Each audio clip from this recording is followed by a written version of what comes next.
importante también concienciar a los ciudadanos.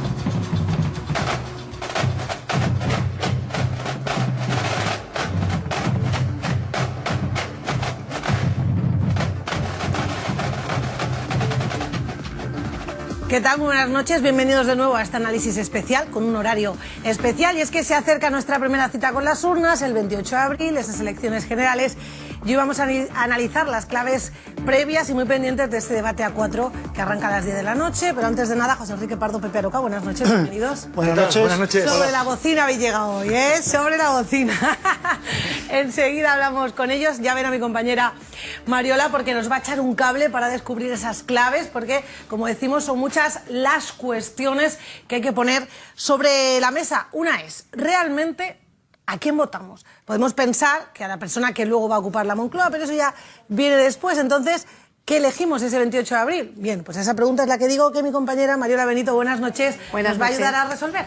Buenas noches. Pues sí, decidimos nada más y nada menos que la composición de las Cortes Generales, tanto del Congreso como del Senado. Y vamos a comenzar por el Congreso. Aquí elegimos 350 diputados, pero no uno a uno, sino que votamos una lista cerrada de un partido que previamente ha fijado el orden de sus candidatos. Por lo tanto, votamos a una lista y no a un representante. Los 350 asientos están asignados a 52 circunscripciones que se corresponden con las 50 provincias españolas más Ceuta y Melilla. Cada provincia tiene garantizados 2 escaños, las ciudades autónomas una. Esto suma 102 escaños. ¿Qué pasa con los 248 restantes?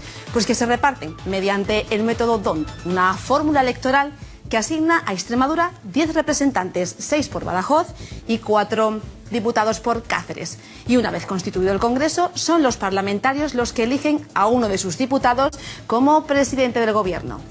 Vamos ahora con el Senado, lo componen 266 senadores. En estas elecciones elegimos a 208 senadores, de los que Extremadura pone 8, 4 por provincia.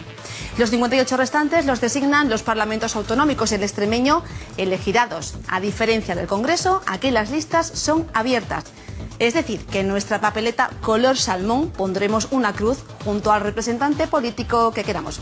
Aquí sí votamos candidatos, Noelia, y no partidos políticos. Yo creo que nos ha resuelto algunas dudas, sobre todo cuando vayamos a poner la papeleta, a echar la papeleta, a saber a quién votamos. Que no nos equivoquemos. Exactamente, gracias Mariola. Lo decía nuestra compañera, 8 senadores y 10 diputados. 8 senadores y 8 diputados al Congreso. Nos hacemos la pregunta, ¿está Extremadura bien representada? Artemio Baigorri, sociólogo, buenas noches, gracias por atendernos. Hola, buenas noches. ¿Son suficientes esos 10 diputados, esos 8 senadores para defender los intereses de la región? Bueno, a veces viendo los resultados, como en el tren, parece que no sean suficientes, pero son estadísticamente suficientes. Extremadura, las provincias, porque las circunscripciones en el sistema electoral siguen siendo las provincias, a pesar de que estamos en un estado de las autonomías. Las 2 provincias extremeñas tienen una representación pues más o menos proporcional a la población. Digamos que hay como 3 paquetes de provincias, unas que están infrarrepresentadas, es decir, que cada diputado necesita muchísimos más electores, Barcelona, lógicamente, Madrid, pero también otras más pequeñas como Coruña o Pontevedra. Hay otras que están sobre representadas. A veces se habla de esa España vacía, pero no es cierto, porque también está Lleida o Girona, que no tienen nada de España vacía, de España todavía, pero de vacía no tienen nada, y sin embargo están muy sobre representadas. Y luego hay un pequeño número de provincias que les cuesta, digamos, cada diputado entre 80 y 90.000 votos, mientras que en la más pequeña, por ejemplo, Teruel, solo necesita 35.000, pues están Cáceres y Badajoz en una situación además muy parecida a las 2 provincias. O sea que se podría decir que no tenemos ni más ni menos diputados y senadores de los que nos corresponde. Por tus palabras, Artemio, entiendo que un punto medio. Pero claro, y por lo que apuntaba al principio con el tema del tren, esos diputados, y me voy a centrar en el Congreso, luego defienden las ideas de su partido o de su región, de las personas que les han puesto allí con sus votos. Bueno, pues lógicamente hay de todo. España tenemos una tradición de lo que se llamaban antes cuneros, ahora creo que se les llama de otras de otras formas, porque ya ni necesitan haber nacido. Hay aquí alguno que se presenta por Extremadura, que pasó por aquí un día a casarse, y a partir de ahí, pero hay en otros, tenemos el caso tan mediático de Cayetana Álvarez de Toledo por Barcelona, que habrá estado pues de visita en la Expo y tendrá amigas, pero y eso es muy habitual en España. Es evidente que este tipo de diputados van a defender exclusivamente, y es lógico, las políticas de sus partidos. Pero el problema es que aquellos que no son cuneros también defienden fundamentalmente la política de sus partidos. Es poco habitual en España, no poco habitual, sino prácticamente no existe, situaciones como se pueden dar en otros países en las que los diputados de un determinado territorio pues se alcen, digamos, para defender su territorio frente a las consignas del partido. O sea, Artemio, entiendo por sus palabras que da igual que sean cuneros o no, por utilizar el mismo término que apuntaba usted, ¿no? No es exactamente igual porque, bueno, por lo menos el que no es cunero sabes que viene de vez en cuando a la provincia, conoce a la gente, lo conocen algunas gentes, mientras que al cunero es que llega, coge el acta, no sé ahora la dinámica ni siquiera tienen que ir porque el acta la cogen en el Parlamento y no se le vuelve a ver. Nunca. Hemos tenido casos, bueno, luego hay cuneros que, pues el juez que fue, no me sale ahora el nombre, pero es muy conocido, que fue alcalde de Zaragoza, empezó como cunero en Teruel y acabó quedándose a vivir en Zaragoza y siendo alcalde. Entonces, hay casos con mucha casuística, digamos. Hay otros casos pues que eran aquí en Extremadura, hemos tenido algunos que iban por la región, pero luego se han acabado yendo en Madrid y se han quedado en Madrid y no se les ha vuelto a ver por aquí, a pesar de que eran, digamos, autóctonos. O sea que la casuística es muy diversa en ese sentido. El señor Belloc, que era el que fue ministro de Belloc, alcalde, no me salía pero me ya. han chivado a mis compañeros. Pepe. Buenas noches, Artemio. Hola. Uno de los problemas que tenemos sobre la mesa en Extremadura es la pérdida de población. Precisamente hablando del número de diputados que tenemos en Extremadura, bueno, viendo el otro día datos, creo que la democracia la empezamos con 12 diputados al Congreso, hoy estamos en 10. Bueno, esto indudablemente nos resta poder y representación, ¿no? Sí, pero bueno, en parte resta, pero como decía, como depende de las estrategias y de los designios nacionales de los distintos partidos, pues no cambia demasiado. Obviamente, hasta que lleguemos a los niveles de Teruel o Cuenca, nos queda bastante todavía. Yo creo que los 10 los mantendremos durante bastante tiempo. José Enrique. No, yo al hilo de lo que se está comentando creo que efectivamente estamos dando en el clavo al poner de manifiesto una anomalía que a mí me parece una fatalidad para nuestra democracia y nuestro sistema, que es que efectivamente da igual que sean 12, que sean 10 y da efectivamente igual que sean por Cáceres o por Badajoz, incluso me atrevería a decir que da igual que sean cuneros o no, porque al final lo que manda es la disciplina de partido, unos partidos normalmente muy autoritarios en su forma de funcionar interna, que designan a estos diputados por provincias, pero que estos diputados después no tienen libertad alguna.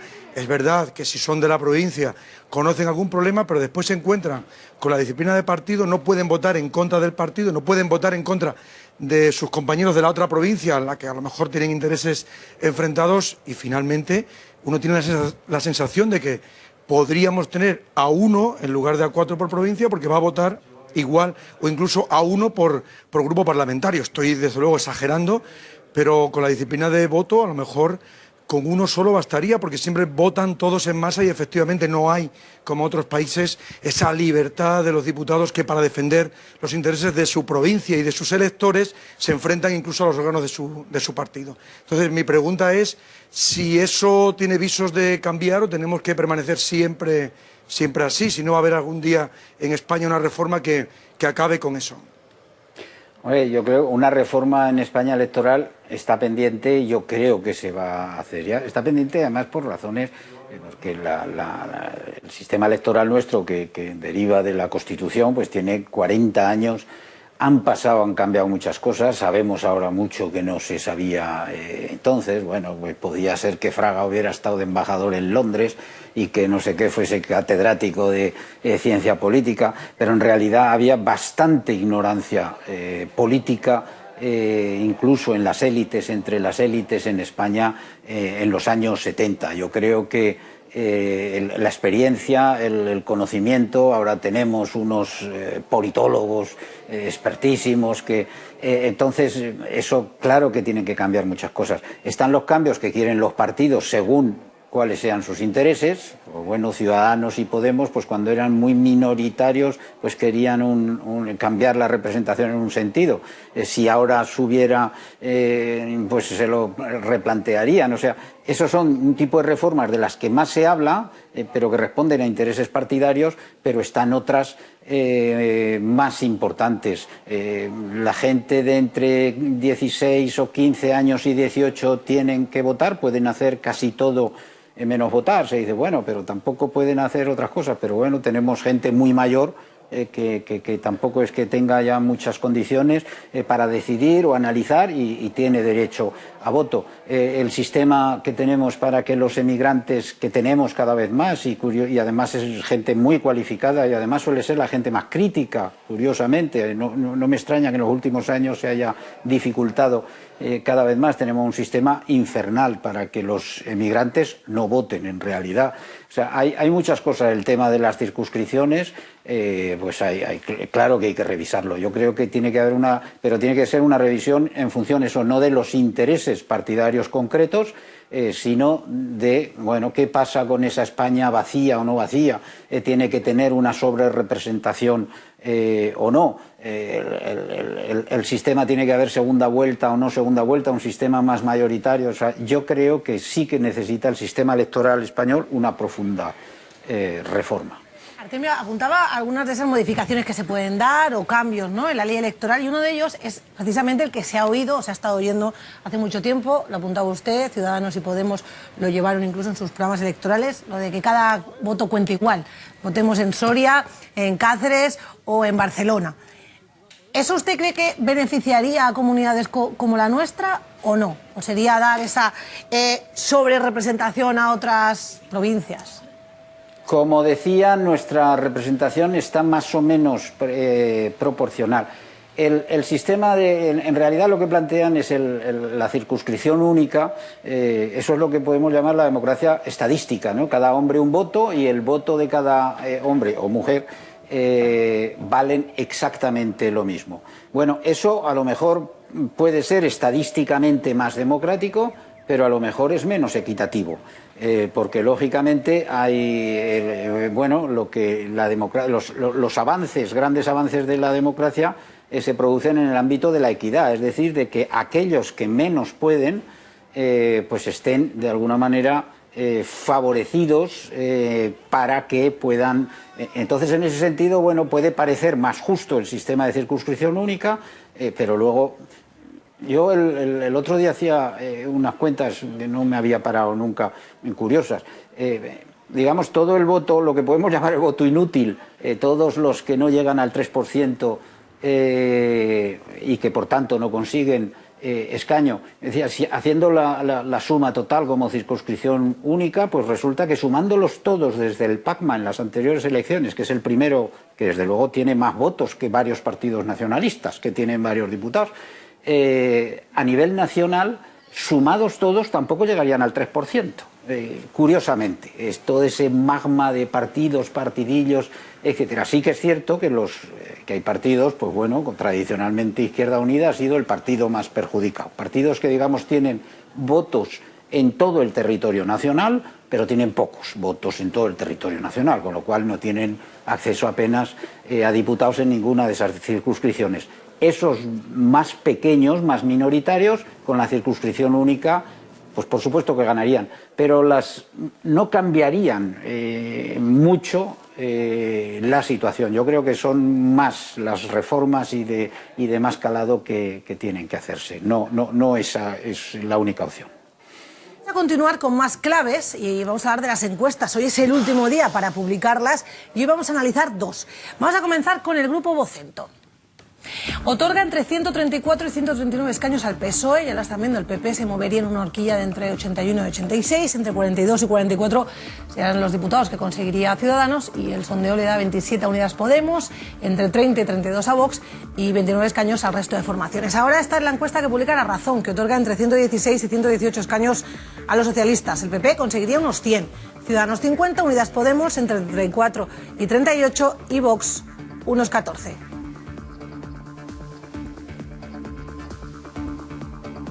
Yo le he contado y ustedes han visto las encuestas al revés, pero espero que se hayan hecho una idea y ahora las vamos a ir viendo para que quede claro. Lo que sí que coinciden, y ya se lo puedo decir, las veamos antes o después, es que ninguno de los bloques lograría la mayoría absoluta. Pero hoy nosotros nos hacemos más preguntas. ¿Ustedes confían en esas encuestas o mienten si les preguntan? Les escuchamos. Me lo hicieron cuando tenía, pues eso, la primera vez que voté, y mentí porque como no creo demasiado después en los resultados de las estadísticas. No, nunca he mentido normalmente, siempre he dicho la verdad, eso está más que claro. Me imagino que habrá de todo, que es relativo, ¿no? Al 100% no me creo que sea todo cierto. Yo supongo que habrá de todo, que habrá gente que diga la verdad y hay gente que no diga la verdad. Yo creo que miente. No sé, porque tiene reparo a la hora de decir quién vota, o porque piense que la gente, que si el vecino me conoce y me va a decir, mira este que vota a este partido, yo creo que va por ahí los tiros. 50%, la gente, ya te digo, hay gente que tiene inclusive miedo de decir lo que piensa. ¿Por qué vas a mentir si luego vas a hacer lo contrario? Pues es preferible decir siempre la verdad. Bueno, ya lo han visto, hay opiniones para todos los gustos. José Enrique, ¿tú confías en las encuestas o...? Hombre, si todo el mundo dijese la verdad en las encuestas, si el método fuese tan científico y tan acertado como dicen, se acertaría mucho. Y la verdad es que se equivocan casi siempre. Tú no mentirías. O sea, que yo creo que la gente miente. Pues yo no sé si contestaría. Ah, directamente. Sí, a mí me parece que es un poco absurdo, ¿no? Que se te pregunte cuando realmente lo que se te pide es que se vote. Pero, en fin, ya que existen estas empresas y se hace, pues allá cada uno, ¿no? Yo prefiero no contestar a mentir, eso es cierto, ¿no? O decir que no quiero hacer esa encuesta o no quiero participar en ella. En cualquier caso, la encuesta siempre, la buena es la de las elecciones. Yo creo que nos dejamos influir demasiado por las encuestas. Creo que los partidos políticos utilizan demasiado las encuestas y que en realidad la verdadera encuesta, a la que teníamos que dedicar todo, es a la real, a la de las elecciones, al día de las urnas, donde cada uno vota en secreto, vota lo que quiere, de la forma que quiere, y después los resultados se cuentan, espero que bien, y por lo tanto no hay datos, ni cocina, ni enredos previos, que a mí la verdad es que no me gustan nada. José Enrique no termina de fiarse de esas encuestas. Pepe, él directamente, si le preguntaran, no contestaría, pero diría la verdad. ¿Tú, Pepe? Yo la verdad es que nunca me han encuestado. No sé de dónde se sacan a la gente, pues porque las veces que hemos votado, lo nos tenía que haber tocado. Debe ser que siempre preguntan a los mismos. Bueno, yo creo que... yo comprendo la desconfianza que tiene la gente. Decirle a un desconocido, a una desconocida, a quién vas a votar sin saber quién es, qué va a hacer con qué va a hacer con esa información que le has dado. Yo creo que las encuestas sirven como curiosidad, como guía, como entretenimiento, pero viendo simplemente las dos de las que hemos hablado, tienen una disparidad tan grande, cuando en teoría son dos estudios con una cierta rigurosidad. Por ejemplo, en el tema de Vox, una le da 40 y tantos y otra le da 14. O sea, es que realmente yo creo que nadie se las cree, sinceramente, nadie se las cree. Yo creo que al principio tenían más índice de acierto, ¿no? Pero por lo menos le dábamos más confianza porque todavía no se habían equivocado tanto, ¿no? Hay muchísimas dispares y yo creo que no se las cree nadie. Los partidos tienen su propia estrategia y bueno, como entretenimiento nos valen, pero claro, con el resultado tan dispar, dice, bueno, pues una o son muy malas una de las dos o las manejan o las manipulan. Sí, hay mucho margen de error y después hay mucho indeciso, hay mucho voto oculto y además hay mucha cocina. Ahí están viendo la encuesta que publicaba hoy el diario La Razón, también con esa comparativa con las últimas elecciones y las del Grupo Vocento. Es cierto que hay cambios, pero más o menos sí que están hablando de que el Partido Socialista... ¿no? Exactamente, el tema de Vox es el que yo he visto que no coincidía para nada, por lo demás sí. Como pasó en Andalucía, ¿no? El tema de Vox, 30 y 32 le da el Vocento y entre 30 y Vox unos 14. Ahí 14, es que sí que es cierto que la diferencia... Me ha llamado la atención la transpolación de las encuestas, de esta encuesta concretamente de GAS3 del Grupo Vocento a Extremadura, porque los resultados son tremendos. Podría haber incluso un vuelco electoral porque los diputados que le da a Vox, que son muchos... Puede ser dos. No, digo la extrapolación de autonómicas. Creo que a Vox le dan las autonómicas 9. Esa Estás hablando de las GAT3 para GAT3, el grupo Vocento. sí. Las tenemos también esas imágenes, perdón, esa encuesta para acompañar también lo que está diciendo nuestro compañero, que son los datos que publicaba el diario Hoy aquí en Extremadura. Sí, lo que pasa es que son diputados resultados... para el Congreso, porque se ha hecho para el Congreso. Pero tú ese voto le haces la extrapolación sí, a lo que es el Asamblea. resultado autonómico, a la Asamblea de Extremadura. Tienes a Ciudadanos, creo recordar de memoria, con 10, creo que tienes a Vox con 8 9... y el PP, bueno, el PSOE 27, el PP baja de 20, pero la suma de Ciudadanos, Vox y Partido Popular, si finalmente sumasen, cambiarían el gobierno de Extremadura. Mayoría absoluta, Sería sí. mayoría absoluta en la Asamblea de Extremadura y por lo tanto habría un cambio de gobierno en la región. Por lo tanto, quiero decir que estamos hablando de es una extrapolación, es decir, que se supone que a esas personas les han preguntado por las generales, les dice, bueno, vamos a coger estos datos, en fin, está un poco forzado, pero bueno, como entretenimiento, ya digo. Sí, ya digo, te puedes poner ahí a ver una cosa y otra. Bueno, sí, están viendo entretenimiento para nosotros, para los partidos políticos es nerviosismo puro y estrés de lo más desagradable. Como decimos, estos datos que están ustedes viendo los publicaba el diario Hoy, son de GAT3 para el grupo Vocento y es en referencia aquí, a la región, esos diputados que conseguirían llevar hasta el Congreso. Artemio, que sigue con nosotros y que también nos ha escuchado, también queremos conocer su opinión. ¿Qué opina usted sobre las encuestas? ¿Son fiables? Porque ya he escuchado a algunos extremeños que decían que no se lo terminan de creer, incluso que mentirían. Sí, bueno, es habitual. En las encuestas electorales se miente mucho. ¿Por qué no son? Estaba José Enrique muy nervioso por lo poco fiables que son, aunque veo que la extrapolación a Extremadura le entusiasmaba más. ¿Por qué son tan poco fiables ahora? Pues porque hay mucha fragmentación, más fragmentación política. Lógicamente las encuestas eran más fiables, acertaban más. Fiables son igual de fiables, el margen de error es el mismo, estadísticamente acertaban más.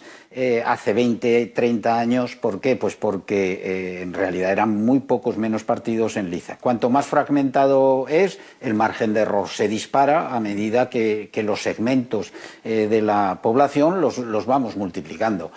Ya cuando se lanzan a hacer adjudicaciones a nivel regional con unas muestras nacionales que, salvo la del CIS, por el tamaño de la muestra, pues con todas las demás es una aventura. En cualquier caso, las encuestas son un ritual. Hay algunos que se quejan mucho, pero no solo son para los políticos. La prensa, los medios de comunicación viven estas semanas de las encuestas, llenan muchas páginas y mucho tiempo con las encuestas, forma parte del ritual.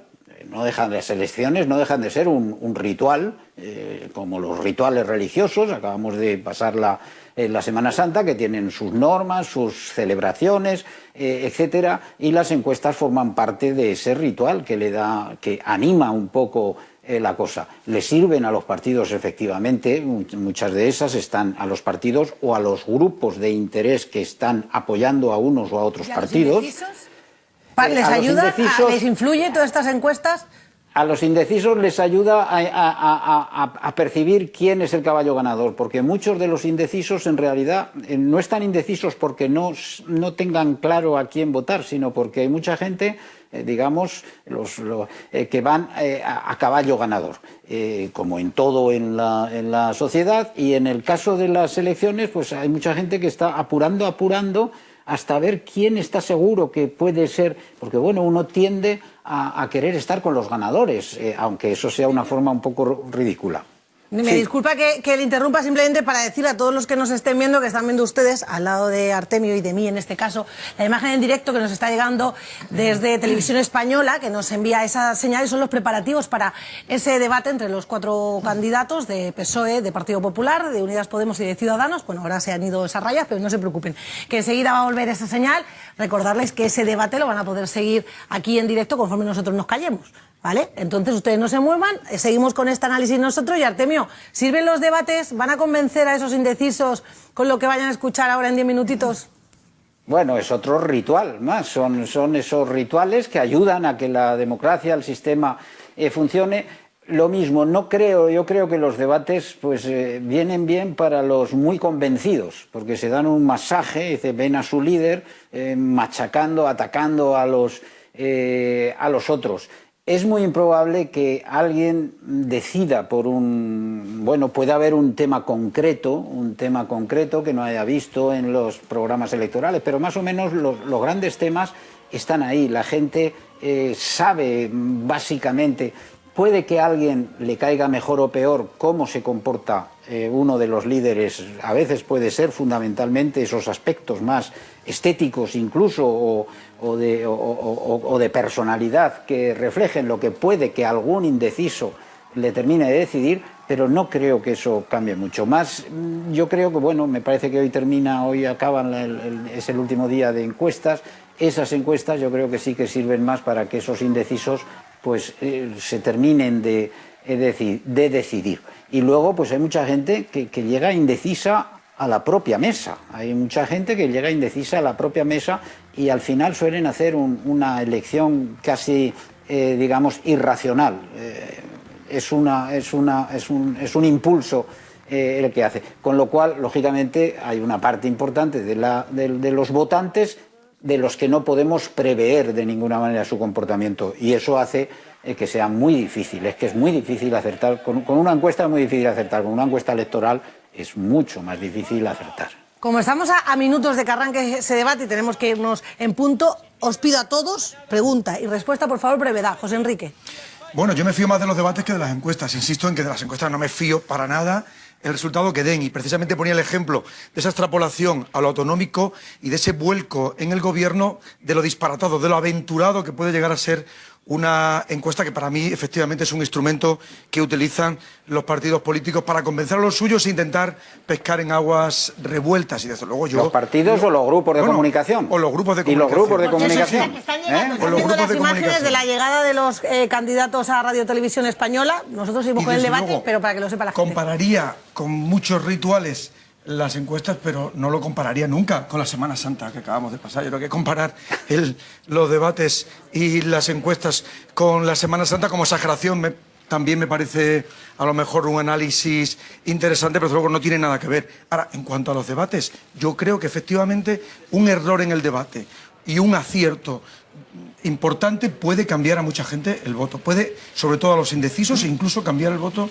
de personas que ya han decidido votar a uno y que hoy, esta noche y mañana pueden cambiar su voto porque su candidato al que pensaban votar se equivoca gravemente o de repente encuentran en el rival algo que les llama la atención o incluso favorable a sus intereses. Artemio, ¿qué opina?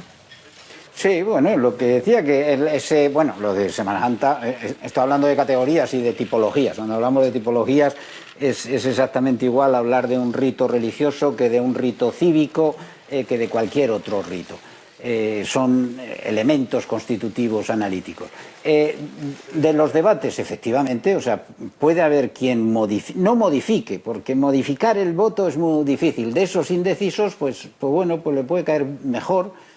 Puede hacer una gracia en un momento determinado o, como decía José Enrique, meter la pata alguien o decir una barbaridad o decir un insulto que a los firmes seguidores, a los sectarios, digamos, les hace sentirse muy bien, pero a esos indecisos puede ponerlos muy nerviosos y hacerle... algún votito yo creo que pueden decidir, pero... Yo creo que hemos visto la foto de familia y luego analizaremos también los mensajes ya mañana, pero decir que todos los candidatos iban con traje de chaqueta, camisa y corbata, y Pablo Iglesias, ya los también de ustedes, en esa foto de familia va solo con camisa. Detalles. Pepe. Artemio, yo quería preguntarte por lo inédito de la situación que vamos a vivir. Lo inédito de la situación que es que vamos a tener dos debates y además uno detrás de otro, 2 días seguidos. Se supone que, que hoy es el debate. Es un conjunto de argumentos, de baterías, de datos ahí guardados para sacar. ¿Cómo se puede haber planteado desde un líder de estos 4 líderes 2 debates? O sea, ¿qué habrán dejado para mañana? ¿Qué estrategia pueden haber seguido en este sentido? Pues sí, no, ¿Es una repetición o es un otro debate? ¿Es una segunda vuelta? Yo me temo que va a ser prácticamente una repetición. Puede que surja ahora algún enganchón entre alguien que mañana lo puedan resolver. Digamos, ha habido debates, claro, estamos acostumbrados a los grandes debates, han sido debates personales, ¿no?, entre los potenciales presidentes del gobierno. Entonces, bueno, de un debate a otro a veces ha habido vuelcos, debates entre con Felipe y Aznar, pues de un debate al segundo debate hubo un cierto vuelco. En este caso es muy improbable, primero porque es ese debate coral en el que las diferencias es más difícil de percibirlas y son tantos los que opinan sobre cada tema que es muy difícil que en el debate de mañana, yo creo que va a ser bastante repetido. No sé si cambiarán de ropa, me imagino, pues se les quedará bastante sudada hoy la camiseta, tendrán que cambiar algo. Fuera de eso no creo que haya grandes cambios mañana. Lo comprobaremos. Artemio Baigorri, muchísimas gracias por haber estado con nosotros en directo para analizar un saludo. Esas claves. Buenas noches. Bueno, y vamos a terminar nosotros. Están viendo esas imágenes de la llegada de los candidatos, de esa foto de familia. Nos quedan unos 3 minutitos de esa foto de familia. Y no sé, ahí me llama la atención la ropa. Bueno, de familia. Bueno, por llamarlo de una manera, es que te gusta. Familia mala venida, ¿no?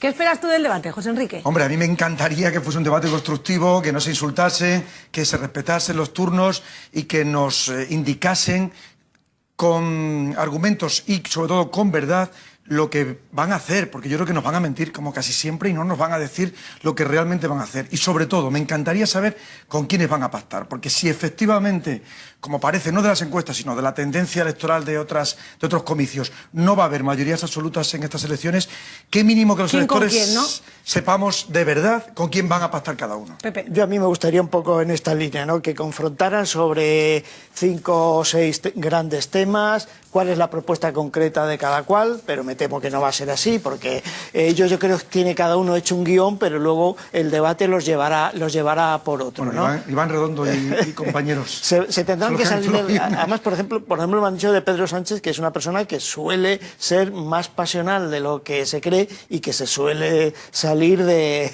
lo que le marca. Bueno, lo mejor es que lo vamos a poder ver aquí. Sí. En 2 minutitos. Exacto. Pero antes vamos a ver si también este debate protagoniza las portadas de nuestra revista de prensa. Comenzamos con el diario Hoy, los candidatos listos para el primer debate electoral. El periódico Extremadura, una avería en el motor obliga a remolcar en una grúa al Dragón de San Jorge. El País, los candidatos buscan un golpe decisivo en el debate de Radio Televisión Española. El Mundo, el debate de Televisión Española pone por primera vez cara a Pedro Sánchez, Pedro Sánchez, Pablo Casado, Albert Rivera y Pablo Iglesias. Y ABC, la Junta Electoral Central desestima el recurso del Partido Popular y da el visto bueno al sorteo del debate. Como digo, estamos a punto, como decimos, a que llegue esa señal y os voy a pedir a los dos un vaticinio. ¿Quién creéis que va a ganar este debate? Es difícil cuando son 4 candidatos.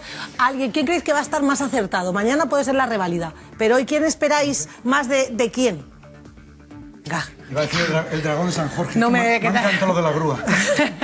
Pues ahí en Cáceres no estarán tan contentos. No. ¿Quién creéis que va a estar hoy Yo creo que más acertado? Los debates no se ganan. Lo que puedes es perderlo. Pues ¿quién va a estar más acertado y quién creéis que lo va a perder? Bueno, yo creo, por ejemplo, hoy va a ser interesante el duelo en la derecha entre Albert Rivera y Pablo Casado. Yo creo que Pablo Casado me parece que hoy puede quedar razonablemente bien. Y depende del debate realmente de las dos importantes fuerzas, que son Pedro Sánchez y Pablo Casado. La incógnita ahí, Albert Rivera, sin un cara a cara de este tipo, porque, por ejemplo, de Pablo Iglesias sabemos que es un buen polemista. Además, él va en otro estilo. Le ha quitado todos los carteles electorales. Él va en otro estilo. Yo pensaba que iba a ir Garzón. Además, va como. Al debate hoy, porque es el que veo en todos los carteles. Va como de outsider, ¿no? Del tercero en discordia. Bueno. Sí, va de política nueva, pero está hoy en la casta, allá en el debate junto al resto de líderes. Yo oía una reflexión hoy en la radio que me parecía interesante. Creo que los que decía el analista que no recuerdo el nombre,